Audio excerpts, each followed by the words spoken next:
This week on Sales Team Rescue, I cover how to book like a closer. What does that mean? Well, I'm going to tell you.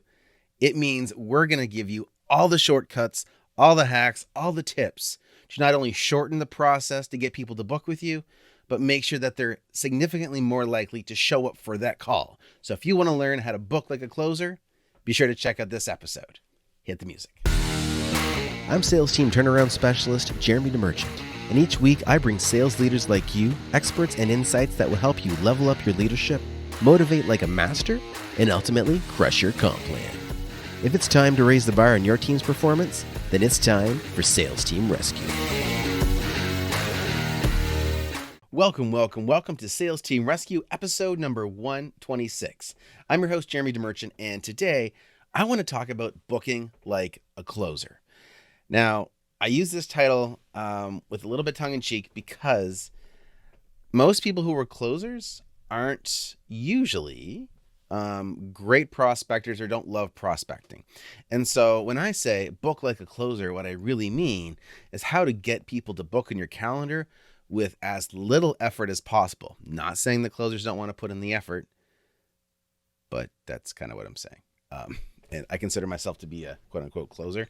So I tend to find the efficient or sometimes lazy ways to eliminate the need for me to give extra effort through different parts of the process. So today we are talking about booking like a closer, and that really means what's the simplest way, the most effective way to get people booked on calls. Now, I'm not talking about prospecting. What I'm actually talking about is the window between when somebody replies to an email or goes from a webinar to and when they go and click that link or say, yes, I want to meet, to when they actually show up in the call. That's what we're talking about today. And we've touched on some pieces that I'm about to mention in previous calls, but I wanted to wrap it up in a nice little package for you so that you understand how simple it can be, but how there's some key pieces that you need to follow. So there's three key things that I want to address. The first is one, you want a booking link, and not just a link. So a lot of people, and I'm going to mention something here. If you consider yourself a closer or you're managing a sales team and you've got a team of closers, here's what I want you to understand. People that aren't closers or aren't in the sales space don't always understand all the intricacies of what you need to have in place and what you need to do. So it's your job as either the sales leader or the sales pro to make sure these pieces are in place. Okay, you can't say, oh, well, so-and-so didn't give this to me. Just own it, because you don't need this stuff technically, but it makes a lot more work for you and it wastes a lot more of your time. And we know that time is even more valuable than money, right? You can always make more money. You can never get more time. So the more you can use your time to its maximum effectiveness, the better quality of life you have. So that's why this is so important. So let's talk about booking like a closer. So you need a booking page, not just a booking link. The days when you just send out a Calendly link by itself, I mean, it functions, okay? It functions fine, but there's other things that you need that makes sending a Calendly link alone basically a waste of time. And the reason is this. Depending on how the person has come to agree to meet with you, whether it's they run a webinar and they're clicking a link to apply and have a consultation with you, or whether it's you've done some cold email outreach and they say, yes, let's jump on the call, there's an experience and an expectation that gets created. So before I talk actually about the link, I want to mention one thing.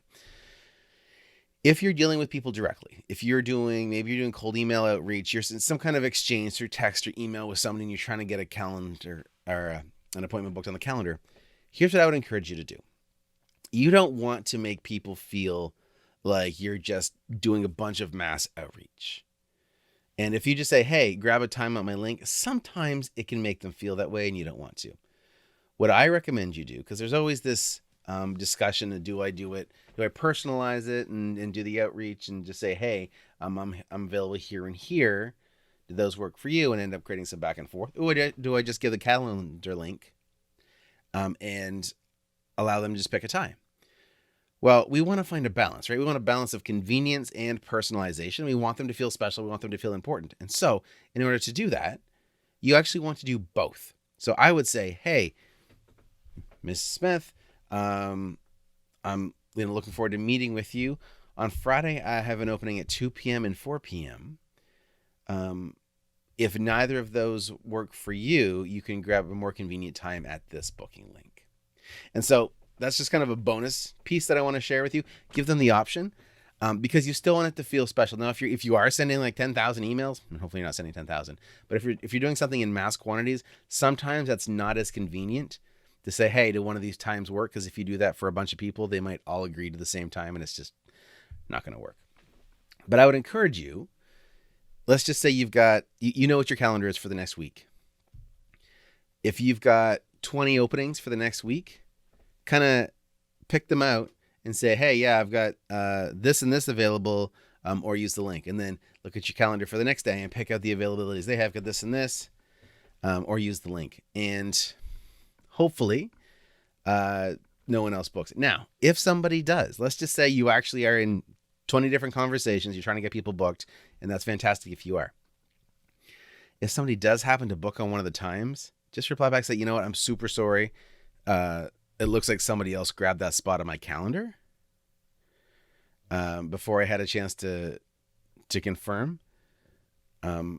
Maybe it's easier if you just grab my link. And that's going to make you look super busy so that increases the perceived value of the meeting you're having. Okay, so that's kind of the front end. Now, let's assume that they get to this calendar link. The link that I want you to send is not like a Calendly, and I don't care what software you use, but it's not just any calendar software. I want you to use a booking page. Now, there's some softwares that will allow you to create an entire page that is your booking page. What I like to do is you take the calendar feature that you have and you embed it into a landing page, into a funnel page. There's lots of different landing page softwares out there. If you want some recommendations, I'll do another video on that. But there's some really simple things. And all you need to do is grab a page and embed the calendar. And what that allows you to do is it allows you to have your branding that aligns with whatever their previous experience with the brand has been up to that point.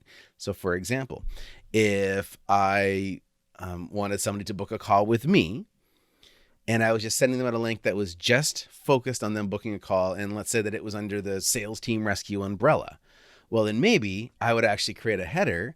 This is Sales Team Rescue with the colors, and then I just embed the calendar, and there's a little bit of a footer there, but the focus is on the calendar. And in fact, that's the way I do it now. I've got my main business page, and within the similar header, not the same because they don't have a pile of links, right? We just want people to go and book on the calendar.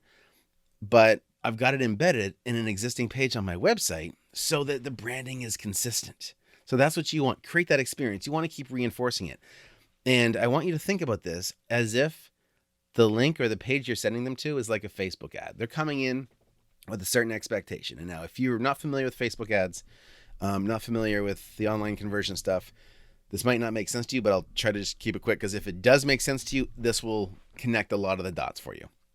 When somebody first sees a Facebook ad and they click through and they goes to a landing page, as a marketer, you want as many and preferably all of the elements of the ad to match the elements of the landing page so people feel like they're in the right place.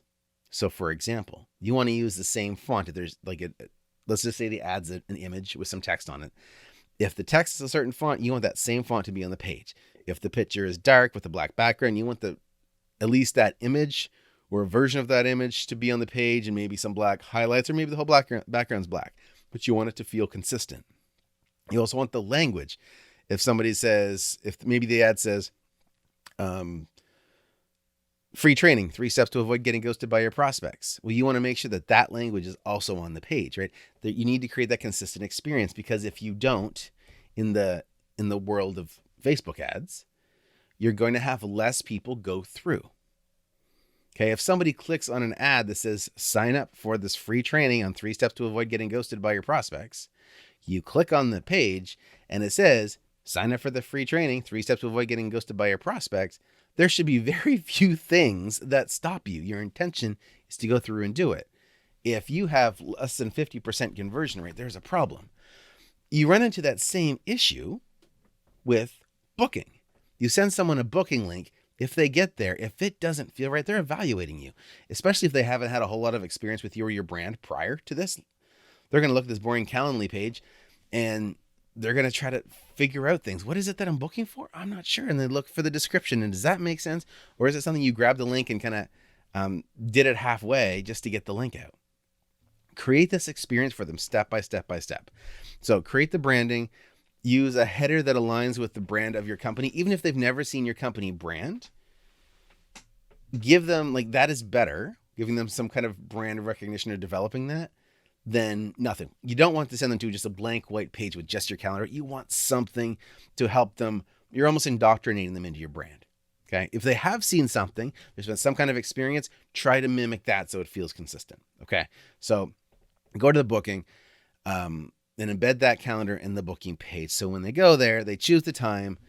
Maybe they fill out a questionnaire, and I'm not going to get into the ins and outs of whether there should be a questionnaire because it depends on the situation. Do you want them to feel like they're applying, or do you just want enough information that you can do some research in advance? Or there's lots of things. Okay. And most schedulers will book and then have you do the application. If you want more people to book and you're okay with some of them not filling that out, that's fine. If you want more people to be committed before they book the call, have that questionnaire first. And then have the actual booking part of the process come second. So they're not getting through unless they fill out the questionnaire. So it depends on what your priorities are. Now, what I think is the most important, and this is something that is so significantly overlooked when it comes to booking. In fact, I'm actively set up on booking links right now that don't have this in place at the moment. We'll fix that, but this is how common it is. Okay. When someone comes through in your calendar and picks the time, goes through, they get a confirmation, you've always got the option to forward to some type of confirmation page. And that confirmation page is valuable real estate.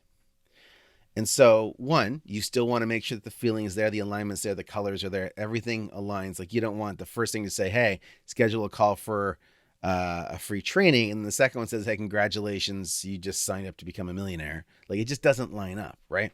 So you want it to be consistent. But that confirmation page can be so darn valuable if you use it correctly.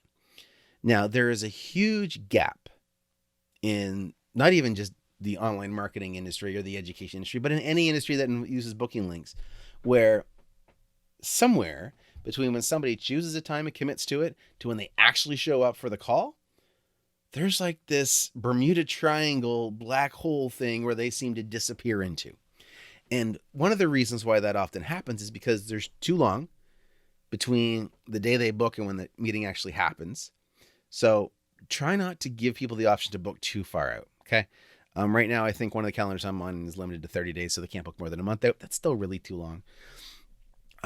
You want to keep it as tight as possible, but depending on your availability and the volume, maybe you do need to keep a little bit of a bigger window open. But you want to shorten that time as much as possible. The other thing you want to do, and there's actually two pieces. One is we're going to share right now, has to do with setting the expectation. And the other is what kind of communication happens between now and then. So first of all, on that confirmation page, this is such valuable real estate. You want to create a video. Now, this can be more complicated if you are running a team and it's a round robin kind of deal. But ideally, if somebody books on my calendar, the confirmation page should be a video with me on it. If you have a round robin team, you can have that confirmation page be a video of the CEO or like the face of the company saying, make sure you jump on the call with our team. But the core purpose of the video is this. You want to remind them that there's somebody real that they've scheduled an appointment with. Okay. Often when we think it's just a bunch of salespeople, we're just not going to show up.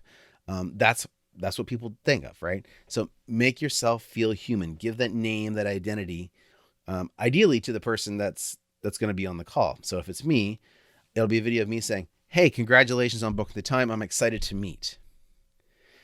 And if there's some other instructions I want to give, I can. Now, the next part of this is you want to give some kind of call to action. And maybe it sounds like, to make the most of our call, I would encourage you to write down your questions about A, B, and C, or some kind of call to action to make them engaged. Give them something to do. You don't want someone to wait 3 days and have a chance to forget about you. Okay. So come up with something that's going to be some kind of call to action. Ideally, that engages them. If there's some kind of activity, some kind of questionnaire, some type of, not too much work, but just something to engage them that they can do and have done for the call, that's great. And then set that expectation and say, hey, look, you're going to get some reminders. And the reminders is the third piece, but we're going to address it in the video. And by the way, I'm super pumped, looking forward to it. We also know that life happens. And so I'm going to ask you one of two things. One, if for some reason something comes up, please click the link in the appointment that should be on your calendar and click to reschedule, because that will allow us to open up some time for somebody else. We've got a lot of people looking for these appointments. And if you're not available, that blocks off a time where someone else can't take it. And if you're not there, then the time essentially gets wasted, and that's not fair to anybody. So do me a favor. If you're not able to join, please, just click reschedule. Technically they can click cancel, but you don't want to mention that in the video. Okay. Cause you don't want to plant the seed that they might not want to meet with you, but click reschedule. And that way we get a time that works for you, and we've opened up the spot for somebody else. The other piece is you want to set the expectation about the follow-ups. I'm looking forward to meeting you, but we know life happens. So you're going to get some follow-up emails and texts from me or from the rep or whatever language based on who the video is being shot by versus who's taking the appointment. But you should expect 3 reminder emails and 3 reminder texts. Don't worry. Once you have the meeting, they're going to stop. This is just to give you every chance of success of being able to remember that the call is there, so we can help you insert reason why they're having the call. Okay. But I like 3. I like a day before, an hour before, and 15 minutes before, for both emails and texts. So whichever they're in front of first, texts are going to be probably the quickest to be responded to or to be seen.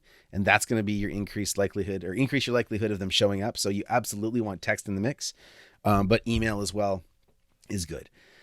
Also let them know if the emails are going to be coming from a system email or your personal email. So find that out with your process.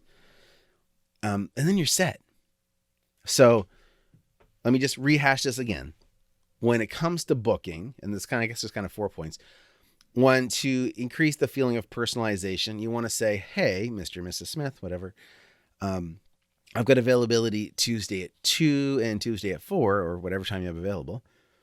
If those times don't work, you can choose a better time at my calendar link. Okay, you're giving both options, the personal and the automated. 2, that link is taking them to a landing page with your calendar in it, not just a calendar link. Stop using the bare bones calendar stuff. Put it in a landing page.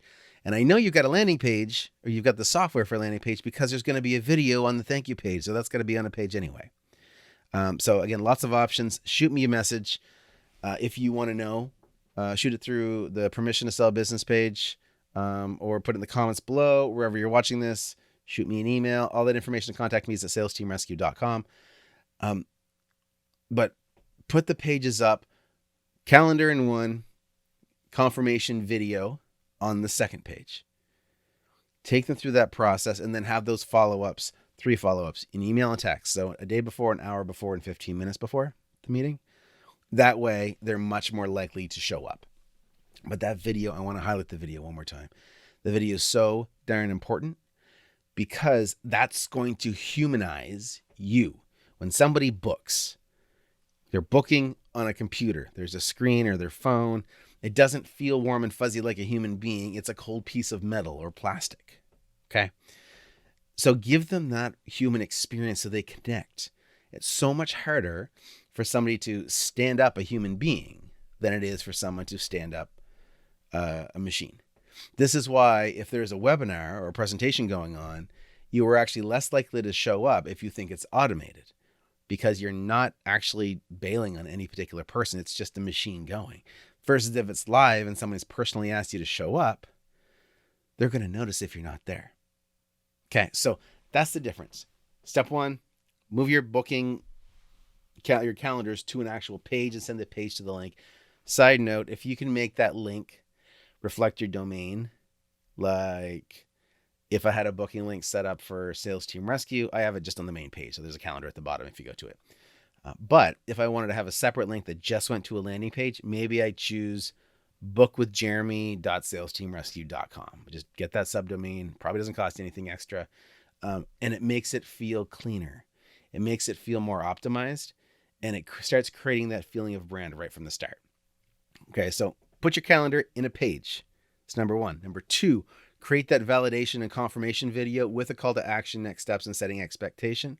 And number three, get those follow-ups in place by email and text the day before, the hour before, or 15 minutes before. And if for some reason it's booked a week out, also throw in a week before. Okay. And that way you're going to see a significant increase in the number of people that show up. And because you can't close the sale if they don't show up, right? So that's the magic. How do we do that? Well, there's your crash course. Create that experience from day one with the full landing page and the calendar embedded. Keep that experience going on the confirmation page with the video, setting expectations, giving a call to action, and getting them engaged and get to know you and humanify? Personalize it. I can't even speak now. Humanize. That's the word. Humanize yourself to them. And finally, three, put those reminders on there and make sure text is included. Okay, guys. So that is it for episode number, what are we, 128? 126, sorry. Jumping the gun here. I was going to start the episode off by saying, welcome to episode 10,000, but it's totally not. We're at episode 126, guys. Thanks so much for joining me. This was Sales Team Rescue. I, again, was your host, Jeremy DeMerchant. And if you want to book a call with yours truly, you can find that link at salesteamrescue.com. Scroll to the bottom. You'll see the deal. If you want to catch replays of this episode or previous episodes, those are also available at salesteamrescue.com. If you are watching us on the YouTubes, do me a favor, give me a thumbs up, hit subscribe, give me a comment, tell me what you think. What else would you like to see? If you were listening on the podcast, thank you so much. If you were not subscribed, please subscribe, share it with a friend, give me a review. I love 5 stars, but I like honesty even better. And luckily to date, those have been almost completely all the same thing. So I believe we're at 5 stars across the board. Let's keep that up. But anything I can do to help you grow your sales team, increase your personal sales, or ultimately grow your business, let me know. salesteamrescue.com. Cheers, guys. Remember, get uncomfortable, get results. Thanks for joining me. Let's keep the conversation going. You can find more episodes and a link to join our online community over at salesteamrescue.com. If you haven't already, be sure to hit subscribe and give the show a review to help us reach more sales leaders like you. If you'd like our support in creating your own high-performance sales team, book a call with us at salesteamrescue.com.